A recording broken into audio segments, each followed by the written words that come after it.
നമ്മളിപ്പോൾ നിൽക്കുന്നത് ഫോർട്ട് കൊച്ചിയിലെ വെളി ഗ്രൗണ്ടിലാണ്. ഇതാണ് നമ്മുടെ ഇന്ത്യയിലെ തന്നെ ഏറ്റവും വലിയ ലാർജസ്റ്റ് നാച്ചുറൽ ക്രിസ്മസ് ട്രീ. ഇതിനെപ്പറ്റി അറിയാത്തവർ വളരെ കുറവായിരിക്കും. കാരണം കഴിഞ്ഞ ഒരുപാട് വർഷങ്ങളായി ഈ ട്രീ ഇങ്ങനെ ഒരു ന്യൂ ഇയറിൻ്റെ ഒരു അവിഭാജ്യ ഘടകമായി തന്നെ ഇവിടെയുണ്ട്. ഈ ട്രീ കണ്ട സന്തോഷത്തിൽ ഞാൻ യൂട്യൂബിൻ്റെ റേഷ്യോ പോലും മറന്നുപോയി. ഞാൻ മറ്റേ ചരിച്ച് പിടിച്ചെടുക്കുന്നതിന് പകരം നേരെ പിടിച്ചാണ് ഇപ്രാവശ്യം വീഡിയോ എടുത്തത്. പക്ഷേ എന്താ പറയുക, നല്ല അടിപൊളിയായിട്ട് തന്നെ ട്രീ ഒരുക്കിയിട്ടുണ്ട്.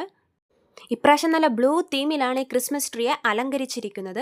ഒരുപാട് ലൈറ്റ്സും ബോൾസും സീരിയൽ സെറ്റൊക്കെ ഇട്ട് നല്ല അടിപൊളിയായി തന്നെയാണ് ഈ ട്രീനെ ഇപ്രാവശ്യം ഡെക്കറേറ്റ് ചെയ്തിരിക്കുന്നത്.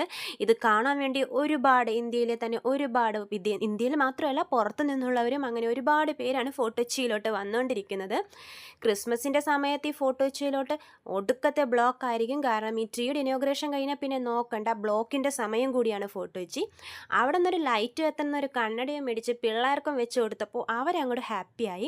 അതും വെച്ചായി പിന്നെ അവരുടെ നടത്തുമെല്ലാം. പല പല വെറൈറ്റി കളേഴ്സിലാണ് ഈ ഗ്ലാസ്സൊക്കെ അവൈലബിൾ ആയിട്ടുള്ളത്. അങ്ങനെ അതിൻ്റെ മുമ്പിൽ നിന്ന് ഒരുപാട് ഫോട്ടോസും അവരെടുത്തു.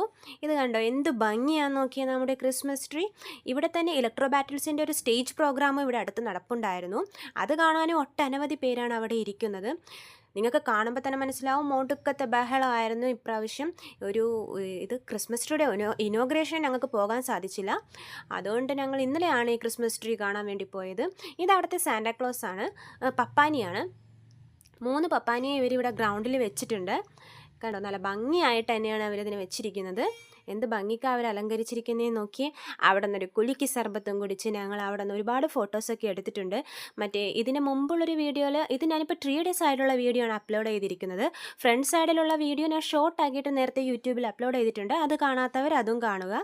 ഇതാണ് ഞാൻ നേരത്തെ പറഞ്ഞ ഇലക്ട്രോ ബാറ്റിൽസിൻ്റെ സ്റ്റേജ് പ്രോഗ്രാം നടക്കുന്ന സ്ഥലം. കണ്ടോ, എന്ത് ഭംഗിയാണ്. നമ്മൾ സാധാരണ വലിയ വലിയ ബബിൾസ് അല്ലേ കാണുന്നത്. ഇത് തീരെ കുഞ്ഞ് ബബിൾസിൻ്റെ ഒരു കളക്ഷൻ തന്നെ അവിടെ ഉണ്ട്. ഒരുപാട് സ്റ്റാൾസ് ഉണ്ടായിരുന്നു. ഇത് നമ്മുടെ ഒരു പപ്പാനിയാണ് ആ ഗ്രൗണ്ടിൽ വെച്ച് കണ്ടത്. നല്ല പപ്പാനിയാണ്. പിള്ളേർക്ക് അതിൻ്റെ അടുത്ത് പോകാൻ പേടിയായിരുന്നു. പക്ഷേ ആ പപ്പാനി നല്ല കോൺഫിഡൻസ് ആക്കി അവരെ നിർത്തി. അതിൻ്റെ അടുത്ത് നിന്ന് ഫോട്ടോസൊക്കെ എടുപ്പിച്ചിട്ടാണ് വിട്ടത്. അത്രയും നല്ല ഭംഗി, നല്ലൊരു പപ്പാനിയായിരുന്നു.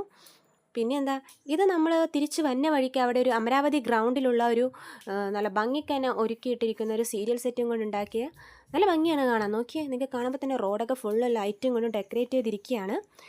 ഈ ഫോട്ടോ വെച്ച് വെളി ഗ്രൗണ്ടിൽ നിന്നപ്പോഴാണ് ഞങ്ങൾ ഇപ്രാവശ്യം മൻമോഹൻ സിംഗിൻ്റെ വിയോഗത്തിൽ കാർണിവലും പപ്പാനി കത്തിക്കലൊക്കെ മാറ്റിവെച്ച് വിവരം അറിഞ്ഞത്.